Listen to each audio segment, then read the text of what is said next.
I'm Mark Golub, and in the news, it's not every day that someone with the stature and public presence of an Alan Dershowitz calls for a major Jewish political figure to resign from office.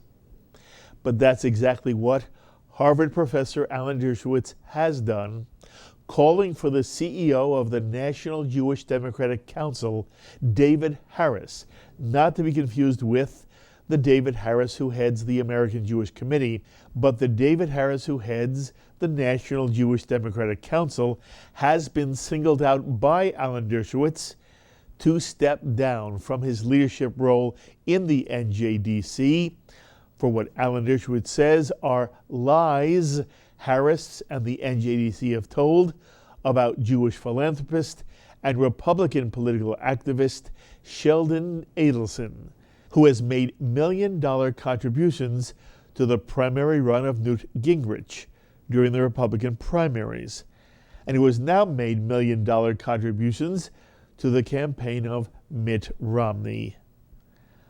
On the National Jewish Democratic Council's website, the claim was made that Sheldon Adelson, a casino magnate, condoned prostitution at one of his Asian casinos. According to Alan Dershowitz, David Harris knew these charges were a lie before they were posted on the NJDC website, but that Harris went ahead and posted them anyway. In response to that posting, Alan Dershowitz went on public record saying, quote, David Harris and the National Jewish Democratic Council are a bunch of liars. I, Alan Dershowitz, a Democrat, am calling for David Harris to step down in the interest of the Democratic Party. He's going to turn Jewish voters away from the Democratic Party.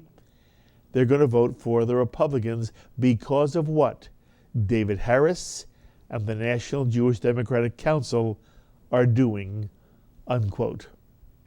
Now, Sheldon Adelson's response to the NJDC accusation is to file a $60 million libel suit against both David Harris and the chairman of the National Jewish Democratic Council, Mark Stanley. Stanley has called upon Adelson to debate the issue, to which Dershowitz has scoffed, "It's absurd. You don't debate liars." Well, to amplify his position on why he's calling for David Harris to resign, we're pleased to be joined on our phones right now by Alan Dershowitz. And Alan, thank you so much for taking a few moments out to speak with us. My pleasure. Thank you. Alan, first of all, how do you know the charge of prostitution at an Adelson casino abroad is in fact a lie? Well, because I've seen the email from the man who is alleged to have made the allegation, and the email by the very man who is alleged to have made the allegation says he didn't believe it to be true. And so when the man himself, the only person making the allegation, says he doesn't believe it, and when the Democratic National Congressional Committee, who looked into it, say they don't believe it and they admit they were wrong, then it becomes a willful, deliberate, knowing lie by David Harris. And how do I know that he knows about it? Because I personally told him.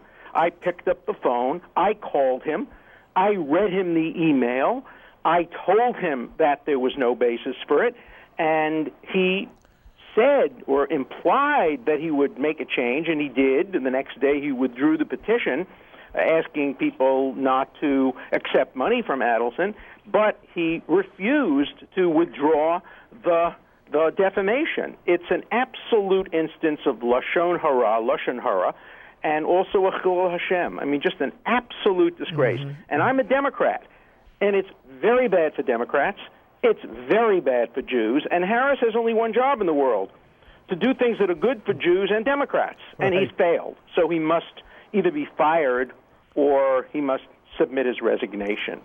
Alan, do you really worry that traditional Jewish Democrats or Jewish independents who voted Democratic in the past may actually vote Republican because of this type of ad? I have been told that. I was told by several people who admire Sheldon Adelson that they could not vote for a party that keeps somebody like Harris in power and who uses a Jewish organization to attack probably the greatest Jewish donor in modern history. So yes, I'm convinced that this will have a negative effect on the Democratic Party, a negative effect on Jews, a negative effect on charitable organizations, and it's just an awful thing. And, you know, the allegation, in addition to being false, it's not a particularly Jewish allegation. What is the National Jewish, whatever they call themselves, doing getting into this thing? Right. You know, it's just wrong from every point of view. Okay. By the way, Alan, we called David Harris and asked if he would also speak with us on the record. He refused, and a spokesman for the NJDC named David Streeter sent us the following response, quote, "In light of current litigation, we are unable to comment at this time," unquote. Does that sound real to you? Does the Adelson libel suit make it impossible for David Harris to speak on Shalom TV? Of course not. It's a phony argument. Clients of mine constantly speak on television, on radio. That's an excuse. And, you know, I challenge David Harris to come on this show and debate me and discuss it with me.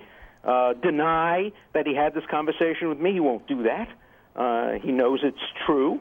And, you know, eventually he's going to have to bear the consequences of it. You know, I would hope that the organization would see the light, issue an apology, fire Harris, and move on. And then perhaps the lawsuit might be dropped, and everybody can go on supporting whichever candidates they support.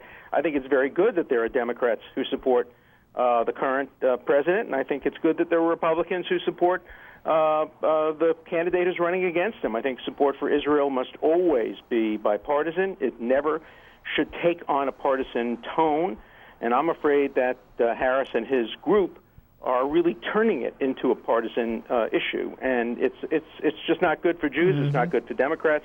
It's not good for the United States to have the debate at this level. You know, Alan, you obviously have been a lifelong Democrat. You're associated with Democratic causes. You're associated with liberal causes. Right. And now all of a sudden there may be people who are surprised that Alan Dershowitz is in any way being aligned with Sheldon Adelson. What's your response? Well, I call him as I see him. I'm on the side of justice. I'm on the side of truth, whether it's Democrat or Republican. It's not going to change my vote in the election. It's not going to change my lifelong commitment to the values that I hold dear, but the values that I hold dear include truth, emet, justice, tzedek. I'm not going to abandon those just because it might be, in a short-term view, good for the Democrats and bad for the Republicans. You know, I don't want to see elections won by going into the gutter this way and calling a man who I admire and who many Jews admire and who's done so much for the Jewish community, essentially calling him a pimp. Yes. And when it's untrue, when it's totally false. His wife, Miriam, has done enormous work. She has a Ph.D. in psychology. She does an enormous amount of work for addicted people, drug addicts, including many prostitutes. And the idea that she would tolerate or he would accept the kinds of connections to prostitution that was alleged by the Jewish Democratic whatever is just on its face false, but we now know it's false because the man who was quoted as having made the allegation has said it's false. You know, it reminds me, I had on a website, somebody accused me of something terrible, killing somebody, and they quoted a source. And of course, when the source was called, he said they made up the quote. There was no truth to it whatsoever, and of course they had to withdraw it. People can make up anything and put it on the internet, and particularly today where there's almost no accountability on the internet. But for a group like the group that Harris runs to be spreading a lie, knowing it's a lie, and refusing to apologize just for political purposes is going to backfire on the Democrats, backfire on the Jews, and ultimately backfire on him. He has lost his credibility and value to Democrats and to the Jewish community, and he has to go. But wait, Alan, are you involved in this lawsuit? No, I may be a witness. You may be at some point because you spoke to the gentleman who. I spoke to him. Yeah. But I'm not involved as a lawyer. Okay, no. Alan, how do you feel about the Obama PAC, which ran this television spot suggesting that Governor Romney was responsible for the death of a woman who died of cancer because Bain Capital closed down the plant where she worked, and she was left without health insurance? And it's horrible. It's just as horrible as the Republicans who put out material suggesting that Obama isn't really an American or doesn't support American values. I mean, all this stuff has to stop. It's amazing to me that anybody listens to it. I don't think it's good whether it comes from the Democrats or the Republicans, and I will stand up against it, whether it comes from the Democrats or the Republicans. The other thing that I wanted you to comment on, there have been some supporters of the Democratic Party, both in the media and out, who are suddenly picking on the wealth of Mitt Romney and the wealth of Paul Ryan, and who say that in essence, somehow their wealth disqualifies them from office. What's your sense of that? Well, where were they when John Kerry was running? John married into an enormous amount of wealth. I knew John Kerry when he was poor, and I was paying for some of his dinners when we would go out together to the Harvest Restaurant in Boston. And then he married, of course, the widow of Senator Hines and became enormously wealthy. And I don't remember those same Democrats focusing on an individual's wealth. I don't think that's the way to go, nor do I think it's the way to go to attack some Democrats who are extremely wealthy. Mm-hmm. I think that a campaign should be about the issues and about relevant characteristics of the candidates. And I think we're very fortunate. I know both candidates. They both went to Harvard Law School. They're both brilliant, and they're both very, very decent people. And I would be proud to vote for either of them in terms of their personalities and who they are. I have my own views on a woman's right to choose abortion, on gay rights, on medical care and coverage, which is going to lead me to vote for one, not the other. But in terms of personality, in terms of individual characteristics, I would be proud to vote for either person as a candidate, as I would be for either of the candidates for vice president. I fundamentally disagree with Paul Ryan's philosophy, but he seems to me like a very decent gentleman. One more issue here. A Jewish blogger named Stephen Robert Morse, 26 years old, a former Birthright Israel alum who subsequently led 3 other Birthright Israel trips, has now written something published on the Huffington Post, a piece entitled "Sheldon Adelson is buying the 2012 election, but he bought your birthright, friends, a long time ago." And Alan, here is one sentence from Morse's piece, and I quote, "Adelson, a 79-year-old crazy who will statistically likely be dead within the decade, should not be putting millions of people's lives at risk as the threat of a war with Iran remains on the table," unquote.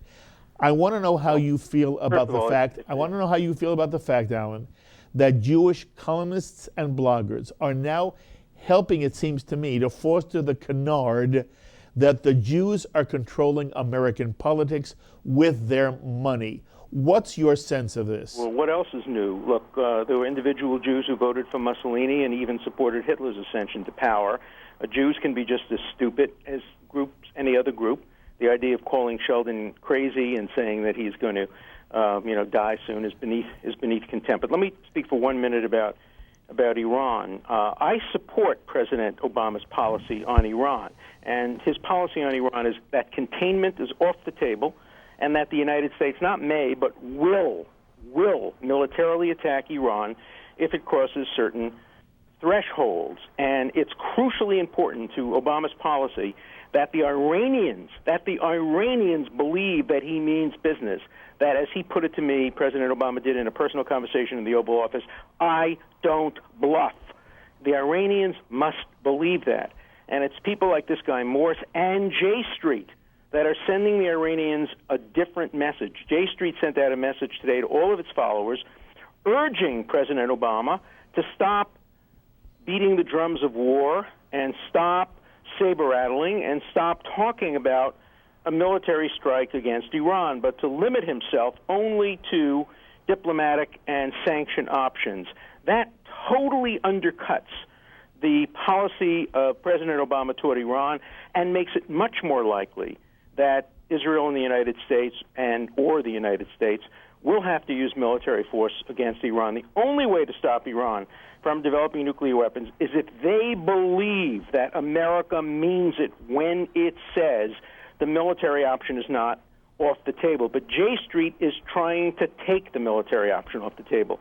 And in doing so, they are increasing the chances that there will be war against Iran. J Street will have blood on its hands if it continues this policy of undercutting the Obama administration when the Obama administration has said in no uncertain terms it will use military action against Iran if Iran develops or is about to develop nuclear weapons. So J Street is neither pro-Israel nor pro-peace as it claims to be when it comes to Iran. It is pro-war, it is anti-Israel, and it is increasing the chances that there will have to be a military strike on Iran. And anybody who supports peace should understand what George Washington said 200 and something years ago. The best way to avoid war is to make sure the other side believes that you're willing to fight it.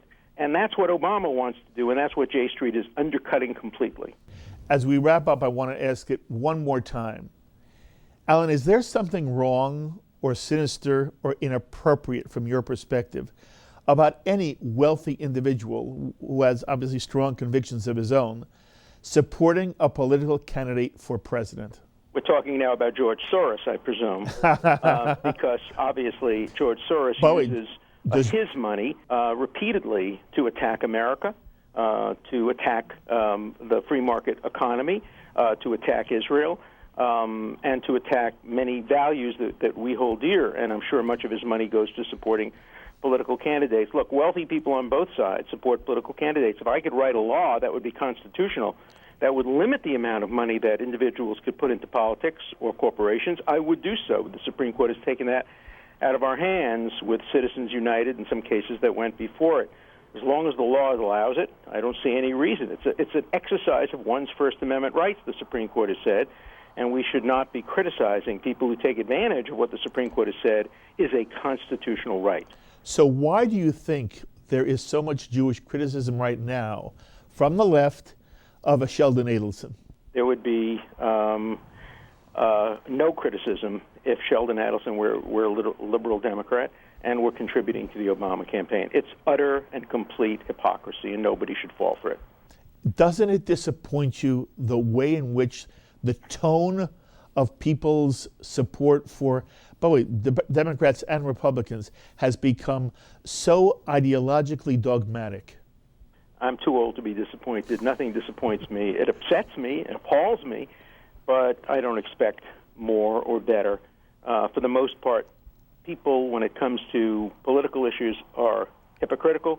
What's good for their party is good, what's bad for their party is bad, and principles don't seem to apply any longer. I'd like to see some principle discussion of the role of wealth in campaigns, the role of attack ads in campaigns, without knowing in advance who is the subject, which party is the beneficiary and which is the loser. Once you introduce who the party is, then the discussion simply becomes what's good for me, what's good for you. It's like free speech for me, but not for thee. Everybody believes in free speech for themselves, but when it comes to other people exercising the free speech, they don't like it. Alan, as always, I appreciate so much your perspective. Thank you for taking time. Have a good rest of the summer. Thank you. My pleasure. Be Bye. well, Alan. And those were the thoughts of Alan Dershowitz, Harvard law professor and one of world Jewry's staunchest advocates, who for an entire career has been identified with liberal causes, the Democratic Party. And you've heard some of his criticism about David Harris, and that David Harris should resign or be fired as CEO of National Jewish Democratic Council for his comments attacking Sheldon Adelson. From my perspective, there is no justification whatsoever for ad hominem attacks by either party against opposing candidates. And I continue to be I am disappointed. I'm not as old as Alan. I'm extremely disappointed and dismayed at the way in which both campaigns, the Obama campaign and the Romney campaign, have been trying to manufacture reasons to vilify the opposition. There are real issues which separate the Obama-Biden approach to our immediate future from the Romney-Ryan approach. Most have to do with the perceived role of government and how one best helps the poor and the elderly and the helpless in our society, and what the best strategies are for dealing with the economic crisis that our country is struggling with.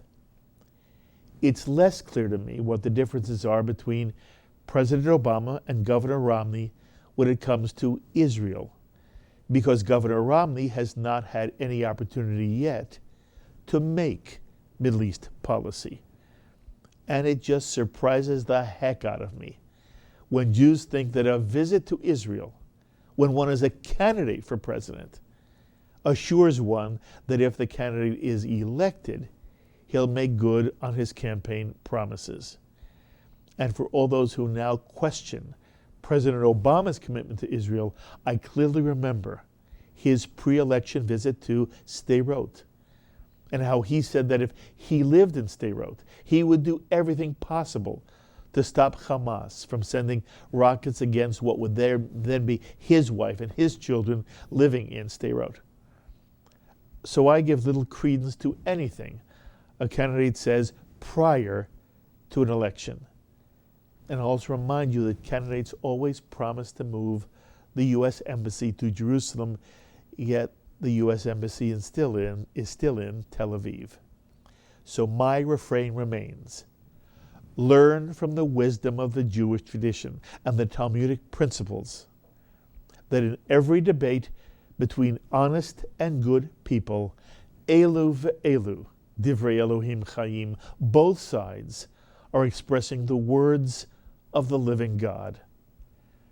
And the trick to being an open and sensitive human being is to understand that truth is always complex, many-sided, and that while one can take a very strong stand in favor of a given position or philosophy or policy, the other side is not evil or demonic, and that one can learn from everyone else.